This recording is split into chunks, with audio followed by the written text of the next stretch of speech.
नववर्ष में हम लोगों का संयुक्त ये पहला प्रेस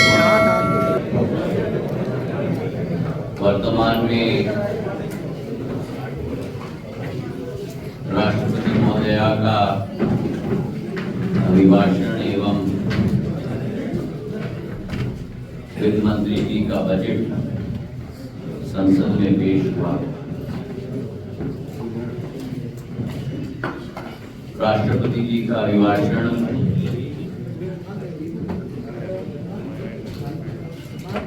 देश के लिए पूर्व के विकास का संदर्भ, वर्तमान की स्थिति और भविष्य का भारत कौन सा भव्य रूप लेगा, उसका आकलन राष्ट्रपति जी के अभिभाषण से हमें प्राप्त होता है। स्पष्ट रूप से प्रधानमंत्री मोदी जी की सरकार ने पहले दिन से पिछले 10 वर्षों में अपना लक्ष्य देश की विकास, देश की प्रगति, सर्वांगीण विकास और 3 लक्ष्यों के साथ भारत को आत्मनिर्भर बनाना, भारत को एक विश्व गुरु के रूप में स्थापित करना और विश्व गुरु के साथ साथ भारत को एक विकासशील देश से एक विकसित देश में परिवर्तित करना। ये 3 मुख्य लक्ष्य प्रधानमंत्री जी के 2014 से रहे और उस लक्ष्य के प्रति अगर हमारे देश को अग्रसर होना है तो केवल सरकार नहीं, लेकिन सरकार की ये जिम्मेदारी और लक्ष्य है प्रधानमंत्री जी के नेतृत्व में कि एक एक देश के वासी को समृद्धशाली हम बना पाए, ताकि उन तीनों लक्ष्यों की पूर्ति हम लोग करना, आत्मनिर्भरता की, एक विकसित देश के रूप में परिवर्तित करने की और एक विश्व गुरु के रूप में स्थापित करने। और स्पष्ट रूप से अगर 140 करोड़ जनता को हमें समर्पित भाव से सक्षम बनाना हो तो 4 क्षेत्रों में और 4 समुदाय पर प्रधानमंत्री जी ने अपना ध्यान केंद्रित किया और वो 4 समुदाय हैं हमारे देश की महिलाएं, हमारे देश के युवा, हमारे देश के किसान और हमारे देश के गरीब। यही 4 समुदाय की सक्षमता के आधार पर ये तीनों लक्ष्य की प्राप्ति हम लोग कर पाएंगे, ये प्रधानमंत्री जी का दृढ़ संकल्प है। और अगर हम देखें हमारी नारी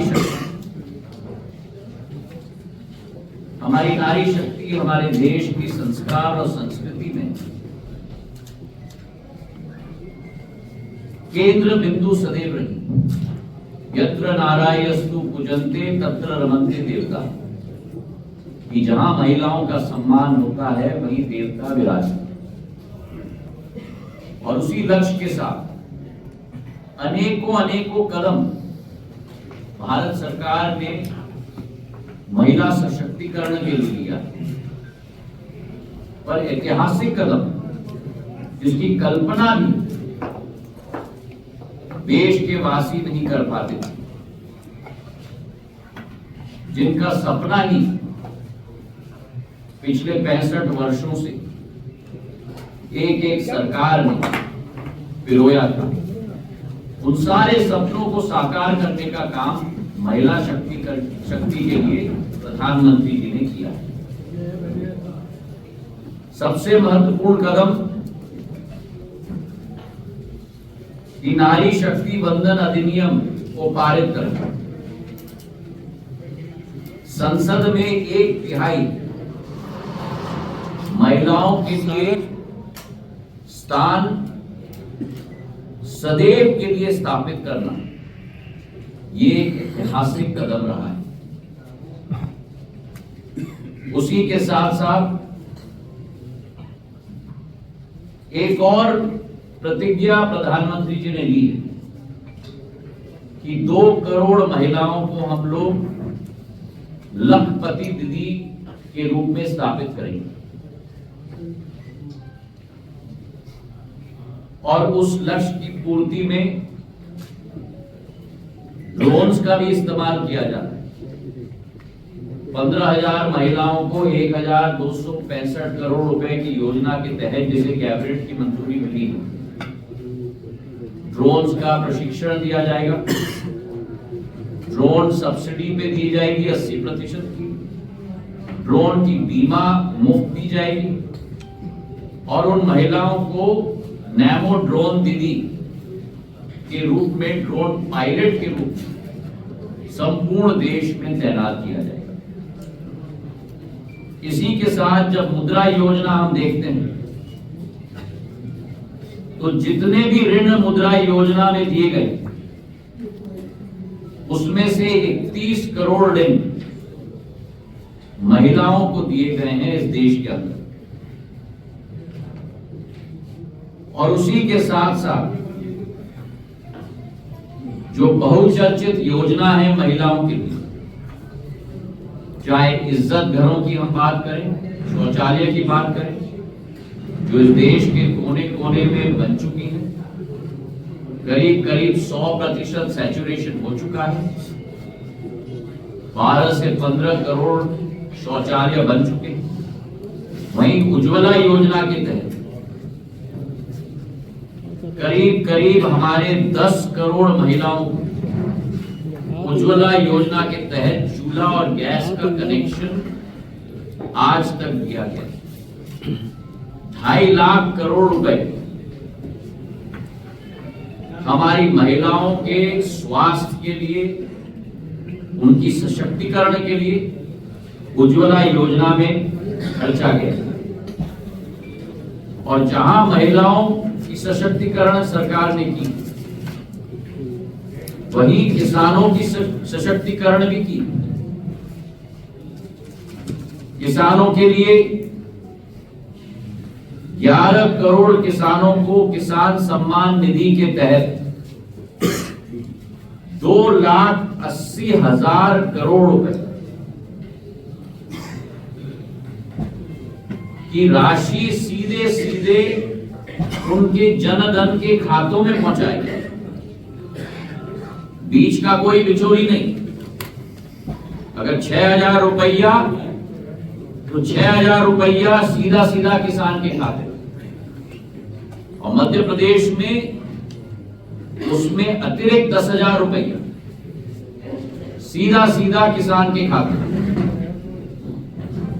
एक साल में एक सीमांत कृषक के खाते में 6,000 रुपया केंद्र से और 10,000 रुपया प्रदेश की राशि के आधार, और ऐसे करके पूरे देश में 11 करोड़ किसानों के खातों में। ये थोड़ा मैं आपसे चाहूंगा, निवेदन करूंगा कि इसकी जो महत्वपूर्ण भूमिका है, इसे राष्ट्र भर में फैलाने का काम आपका है। आंकड़े कहना बहुत आसान है। 10 करोड़ महिलाओं को उज्ज्वला, 11 करोड़ किसानों को किसान सम्मान निधि, ये आंकड़े कई देशों की आबादी से ज्यादा है। फ्रांस की आबादी से ज्यादा है, इंग्लैंड की आबादी से ज्यादा है, दक्षिण अफ्रीका की आबादी से ज्यादा है। और वो सूचना प्रौद्योगिकी के आधार पर हमारे देश में सीधे सीधे लीकेज के बिना सीधे सीधे लाभार्थी के खाते में लीकेज, 1 पैसे के लीकेज के बिना उनके खाते में पहुंचाया जाता है। पहली बार हमारे देश में सहकारिता को इतना महत्व दिया गया। सहकारिता की क्रांति के बारे में कई दल बात करते हैं पर कुछ करते नहीं। पहली बार सहकारिता का मंत्रालय स्थापित किया और हमारे गृह मंत्री जी को उसकी जिम्मेदारी दी। जिस सहकारिता मूवमेंट के साथ एक एक इस देश का अन्नदाता जुड़ा हुआ, 3.5 लाख जन औषधि केंद्र पूरे देश में लग चुके हैं ताकि हर एक गरीब को किफायती दवाई मिल पाए। इसके पहले गरीब एंटीबायोटिक के लिए भटकता था, विटामिन के लिए भटकता था, रोजमर्रा दवाइयों के लिए भटकता था। आज सस्ते दरों में जन औषधि केंद्र में हमारे एक एक व्यक्ति को दवाई मिल पाती। इसी के साथ साथ फसल बीमा योजना की अगर आप बात करो, 30,000 करोड़ रुपए का प्रीमियम केंद्र सरकार के द्वारा भरा गया है हमारे फसल बीमा योजना के आधार पर, और उसके बदले में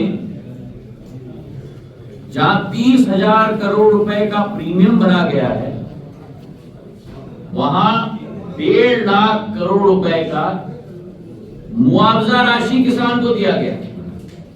तो मतलब 30,000 रुपए का 30,000 करोड़ का प्रीमियम और 5 गुना ज्यादा 1.5 लाख करोड़ रुपए का मुआवजा राशि आज देश के किसान के खाते में पहुंचाया गया। साधारण तौर पर इंश्योरेंस की कंपनी क्या करती है? 5 लोगों से बीमा लेती है, 100 रुपए कमाती है और केवल 10 रुपए देना पड़ता है। जहां हमारे समर्थन मूल्य की बात है, वहां समर्थन मूल्य में लगभग 18 लाख करोड़ धान और गेहूं के फसल के लिए 18 लाख करोड़ रुपए हमारे किसानों को दिए गए हैं, जो 2000 से पहले 2014 के पहले 10 वर्षों के तुलना में 2.5 गुना अधिक। किसान हितैषी सरकार तो प्रधानमंत्री मोदी जी की सरकार। और यही गरीब कल्याण की बात जब हम करें, गरीबी हटाओ का नारा हमने बहुत सुना, रोटी कपड़ा और मकान का नारा हमने बहुत सुना। प्रधानमंत्री आवास योजना जहां 65 वर्षों में 3 करोड़ बने थे, इन 10 वर्षों में 4 करोड़ बन चुके। और हमारा लक्ष्य है इस बजट में कि अगले 5 वर्षों में 3 करोड़ और बना के हम लोग प्रधानमंत्री आवास योजना तैयार कर लेंगे, ताकि इस देश का एक भी वासी ना बचे। 100% सैचुरेशन, 100% सैचुरेशन, कोई भी वंचित ना रह जाए। और इसलिए मोदी की गारंटी की गाड़ी घूम रही है, क्योंकि मोदी की गारंटी की गाड़ी खोज रही है कौन कौन रह गया है जो वंचित है। क्योंकि एक ही टारगेट है प्रधानमंत्री जी का कि 100% सैचुरेशन एक एक योजना का होना चाहिए। और वहीं 80 करोड़ देशवासियों को गरीब कल्याण अन्न योजना के तहत राशन का वितरण कोविड के जमाने में और अब 5 साल और गरीबों को वितरित किया जाएगा। 11 करोड़ हमारे ग्रामीण जनों को हर घर नल से जल की योजना लागू हो चुकी। जिनके यहाँ टोटी नहीं होती थी, और या तो जिनके यहाँ टोटी होती थी लेकिन पानी का स्रोत नहीं होता, पानी का स्रोत भी और टोटी दोनों को मिलाकर वहां हर घर में पानी पहुंचाने का कार्य हुआ। हमारे आने वाले नौजवानों के लिए अभी सांसद खेल महोत्सव के कार्यक्रम से हम लोग सब आ रहे हैं। ये भारत की क्षमता है। 10 साल की उम्र से 25 साल की उम्र की पीढ़ी जो आने वाले अमृत काल से शताब्दी काल का सफर भारत का तय करने वाला, उनका हुनर राष्ट्र पटल पर निखार पाए, विश्व पटल पर निखार पाए। आज गुना का हमारा बच्चा अर्शदीप सिंह क्रिकेट टीम का भाग बन चुका है। ये क्षमता है हमारे जिलों में। और इसी खेल महोत्सव, खेलो इंडिया, टॉप्स इंडिया के आधार पर आज एशिया खेलों में खिलाड़ियों ने 100 से ज्यादा अधिक पदक जीते हैं।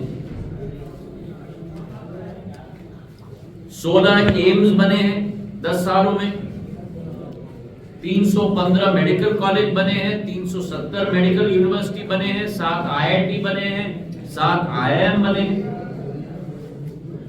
ये सभी उसी सोच के साथ कि वो खाका हमें बनाना होगा जिसके आधार पर हमारे नौजवान शक्ति के हुनर को हम विश्व पटल पर उजागर कर पाए। और नई शिक्षा नीति, न्यू एजुकेशन पॉलिसी NEP जो निकाली गई, जहां अनुभव के लिए भी जगह दिया गया है, उसके आधार पे भी हम लोग आज नौजवान पीढ़ी को बढ़ाने के लिए पूर्ण रूप से संकल्पित हैं। हमारे आदिवासी समाज के लिए भगवान बिरसा मुंडा जनजातीय गौरव दिवस के रूप में मनाया जाता है हर वर्ष। भारत के वो हीरे जिनको पूर्व सरकारों ने गाड़ गाड़ के 100 फुट नीचे गड्ढे में डाल दिया था, उनको खोज के निकालकर उनके आपके आत्मा में, मेरे आत्मा में, जन जन के आत्मा में डालने का काम प्रधानमंत्री जी कर रहे हैं, ताकि भारत गर्व से अपने विभूतियों को पूर्ण रूप से हर दिन और हर रात उनकी पूजा अर्चना भी करे और उनके दिखाए हुए पद पर चल पाए।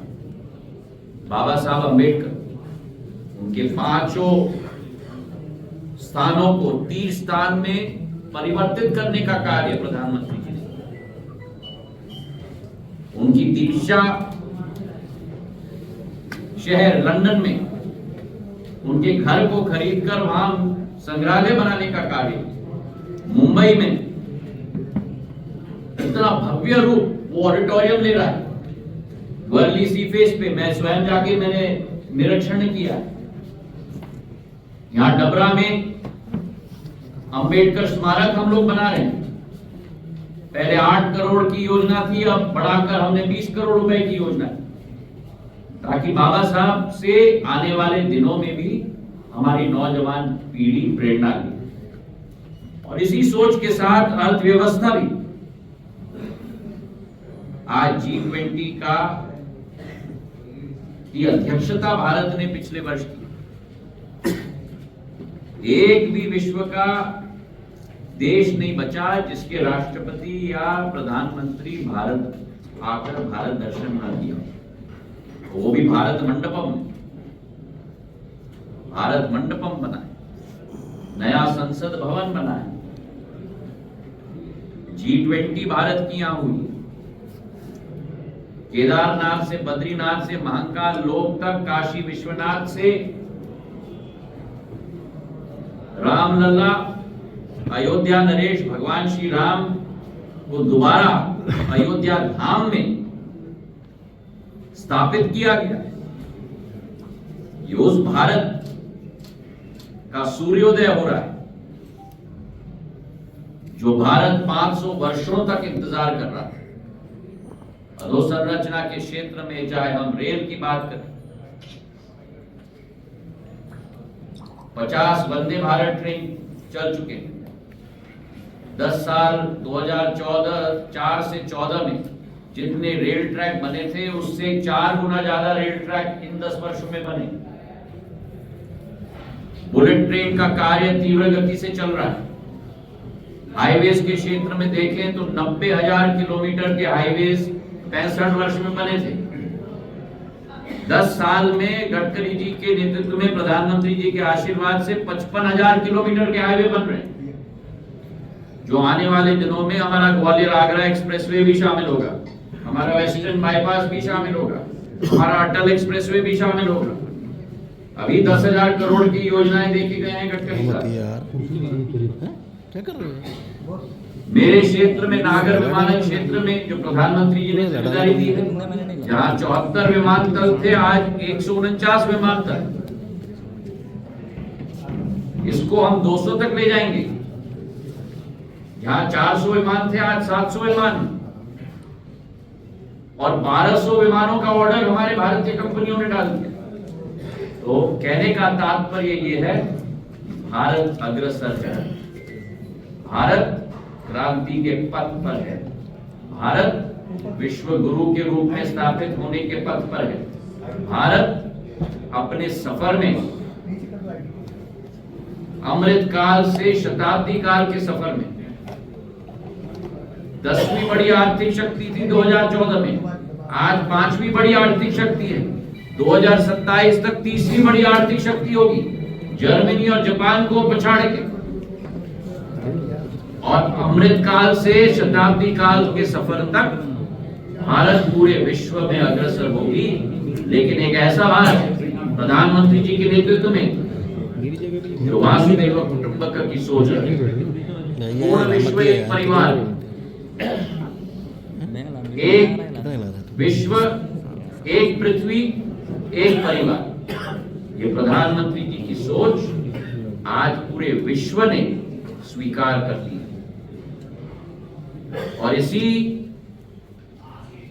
राष्ट्रपति जी के अभिभाषण के पथ पर हमारी सरकार चलेगी, और मुझे पूर्ण आशा है कि आने वाले दिनों में प्रधानमंत्री जी के नेतृत्व में तीसरी बार भी मोदी सरकार भारत में स्थापित होगी।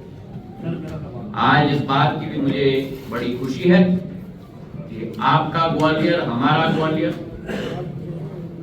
जो स्मार्ट सिटीज मिशन में प्रतियोगिता में शामिल था, पहले 100 की स्क्रीनिंग हुई शहरों की, उसमें से शॉर्टलिस्ट 36 हुई, 36 की स्क्रीनिंग हुई, उसमें से शॉर्टलिस्ट 18 हुई, और उन 18 में, मतलब उन 18 नवरत्नों में पूरे देश में आपका हमारा ग्वालियर भी एक नवरत्न उन 18 में शामिल है।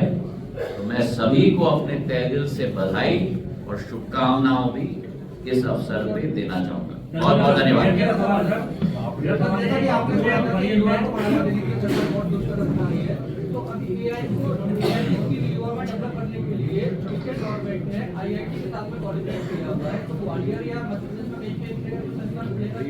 देखिए, केवल एआई के साथ आप एआर को भी, आर्टिफिशियल इंटेलिजेंस, और आर्टिफिशियल इंटेलिजेंस के साथ ऑगमेंटेड रियलिटी को भी आप जोड़, ये भविष्य नहीं, ये आज विश्व में वर्तमान बन चुका है। हमें अपने एक एक अध्ययन की संस्थाओं में एआई और एआर को इंट्रोड्यूस करना है। हमारे बच्चों में बहुत हुनर है।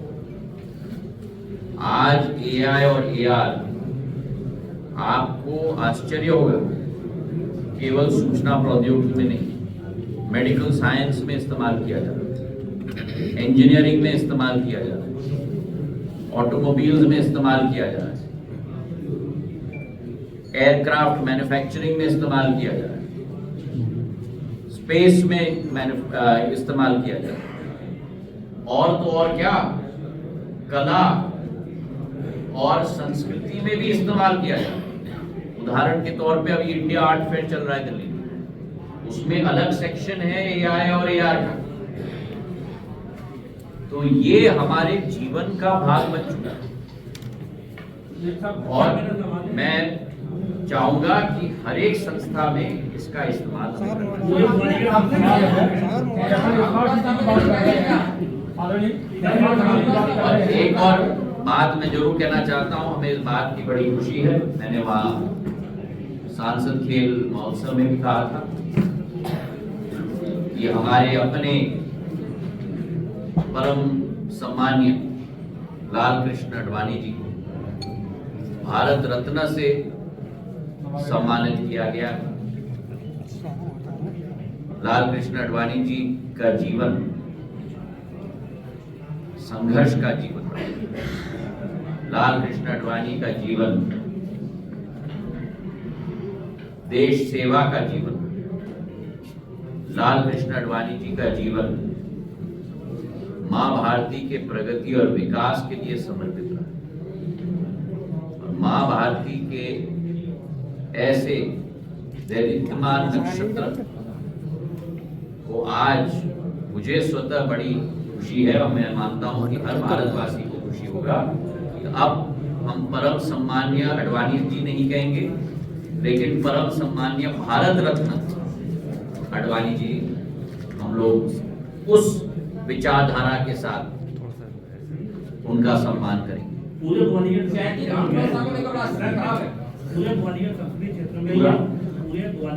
क्षेत्र में चर्चा है कि सिंधिया जी चुनाव लड़ने जा रहे हैं ग्वालियर से। अभी मैं चुनाव की बात नहीं कर रहा हूं, मैं तो आपके सामने भारतीय जनता पार्टी का कार्यकर्ता हूं। चुनाव पास में आ गए। ये चुनाव तो आएंगे, चुनाव आएंगे भी और जाएंगे भी। ये आपके और हमारे जीवन की एक कड़ी है।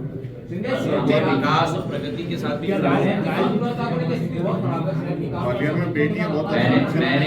मैंने ये आपने मेरी प्रतिक्रिया भी देखी होगी। आज मैंने प्रशासन से भी बात की है, तीनों को गिरफ्तार किया गया है। गिरफ्तारी अपने आप में काफी नहीं है।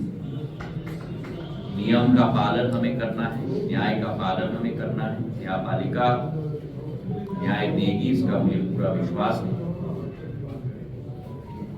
कैसे भस्मासुर हमारे इस विश्व में होते हैं जो ऐसी विचारधारा घटित करने की बात तो छोड़ दो, इसकी कल्पना भी कर पाए। इस बात की जितना हम लोग निंदा करेंगे वो कम है। स्मार्ट सिटी की बात कर रहे हैं, चर्चा है, लेकिन सवाल ये है कि स्मार्ट कहाँ से अपना सिटी कैसे स्मार्ट करें? पैदल चल नहीं सकते, सारी सड़कें जाम हैं, और प्रशासनिक अधिकारियों की मनमर्जी से किसी भी सड़क को अपन देखें सारा व्यवसाय सड़क पे हो रहा है। उसके लिए आप क्या कहेंगे? ये दुर्भाग्यपूर्ण स्थिति है, कैसे अपने स्मार्ट देखें इसको? कुछ लोगों का की सोच और विचारधारा होती है कि कुछ भी अच्छा भी हो रहा हो तो कभी देखते जाओ। लेकिन मैं आपकी सुझाव को भी सकारात्मक रूप से लेता हूं। हम लोगों ने पिछले 3 वर्षों में कोविड काल में भी बहुत मेहनत मशक्कत हमारे शहर में आज एलिवेटेड रोड बन रहा है, हमारे शहर में एक नया रेलवे स्टेशन बन रहा है, हमारे शहर में एक नया एयरपोर्ट तैयार हो चुका है, हमारे शहर में एक नया अंतर्राष्ट्रीय क्रिकेट स्टेडियम 250 करोड़ का तैयार हो चुका है। ग्वालियर मत हो यार, सीधा खड़ा है। आपका मेरे को दिक्कत हो रही है ना, हमारा ग्वालियर, होने से। लेकिन मैं आपकी मंशा समझता हूँ। मेरे को पूरा है, आपकी सोच नकारात्मक नहीं है। आपकी सोच है कि अगर बदलाव भी हो रहा है तो उसे और बदलाव में हमें आगे ले जाना होगा, और आपकी सोच का स्वागत मैं करता हूँ, और आपकी टिप्पणी को मैं एक सुझाव के रूप में लेता हूँ। हाँ, ट्रैफिक की कठिनाई है, हाँ, सड़क हमारे बहुत संकीर्ण है, इसलिए तो एलिवेटेड रोड में बना रहा हूँ। 1500 करोड़ रुपए का जब 16 किलोमीटर का एलिवेटेड रोड बनेगा, जहां आपके पास 38 एंट्री वे होंगी और करीब 30-35 एग्जिट वे होंगी, एक छोटा सा हाईवे हमारे शहर के अंदर ही बनेगा, तब ट्रैफिक का लोड भी बहुत कम हो जाएगा। क्योंकि ऐसा नहीं है कि वो रिंग रोड बन रहा है कि आप शहर के अंदर नहीं आ सकते हो। 38 एंट्री रहेंगी, 35 एग्जिट रहेंगी, तो ट्रैफिक का लोड भी कम होगा। हमारे शहर में आने वाले दिनों में ट्रैफिक की व्यवस्था भी उससे सुधरेगी। अभी भी हम उस पे लगेंगे। आपके अगर सीधे सीधे टिप्पणी या सुझाव हो जरूर मुझे दीजिएगा, उस पर मैं कार्य करूंगा। इस पर मैं आपको पूरा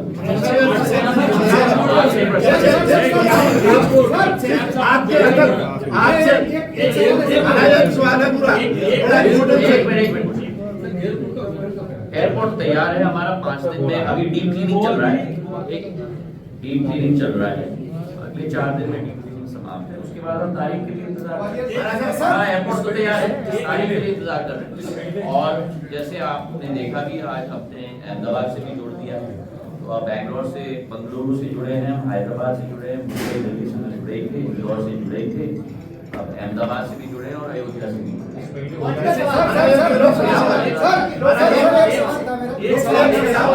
आचार्य प्रमोद कृष्णन ने मोदी जी से मुलाकात की है, उस पर कमलनाथ जी से पूछा गया, उन्होंने कहा कि सब स्वतंत्र है, सब अपनी इच्छा से कहीं जा सकते हैं। जब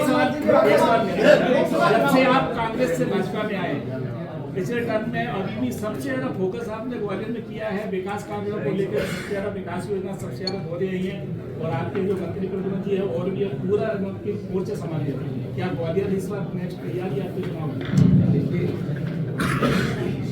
मैंने अपने 20 साल की जनसेवा में समूचे अंचल क्या, मेरी कोशिश रही है समूचे मध्य प्रदेश में योगदान देने। जब मैं दूरसंचार मंत्री, जब मैं वाणिज्य मंत्री था, जब मैं ऊर्जा मंत्री, चाहे इंदौर हो, नीमच हो, मंदसौर हो, रीवा हो, जबलपुर हो, हमारा डिंडोरी हो, आज रीवा में एयरपोर्ट में बना रहा हूँ, दतिया में एयरपोर्ट में बना रहा हूँ, सतना का एयरपोर्ट में बना रहा हूँ। इंदौर के कनेक्शंस मैंने 5 गुना कर दिए पिछले 1.5 वर्ष में। भोपाल के कनेक्शन में मैंने बढ़ाया। तो ग्वालियर तो आपकी और हमारी, मेरी तो जिम्मेदारी बनती है कि ग्वालियर को हमें दोबारा, जो मेरे पूर्वजों ने ग्वालियर स्थापित किया था, उस ग्वालियर का जो हमारा सपना है उसको साकार हमको करना है। 100 वर्ष पूर्व ग्वालियर केंद्र था, केवल राजनीतिक शक्ति की नहीं, क्योंकि मोती महल हमारी पहली विधान परिषद थी, विधानसभा थी मध्य भारत सरकार में। पर औद्योगिक क्रांति भी यहाँ आई। जब मुंबई का पानी सप्लाई बना था तब ग्वालियर का पानी सप्लाई शाहपुर जी पालन जी ने बनाया था। ग्वालियर में, ग्वालियर से मुरैना, शिवपुरी रेलवे लाइन चलती थी। उस ग्वालियर को दोबारा हमें स्थापित करना है। उस लक्ष्य के आधार पर हम सब लोग साथ में मिलकर कार्य कर रहे हैं। भारतीय जनता पार्टी साथ में मिलकर कार्य कर रही है। प्रधानमंत्री जी और मुख्यमंत्री जी के लिए बहुत बहुत धन्यवाद।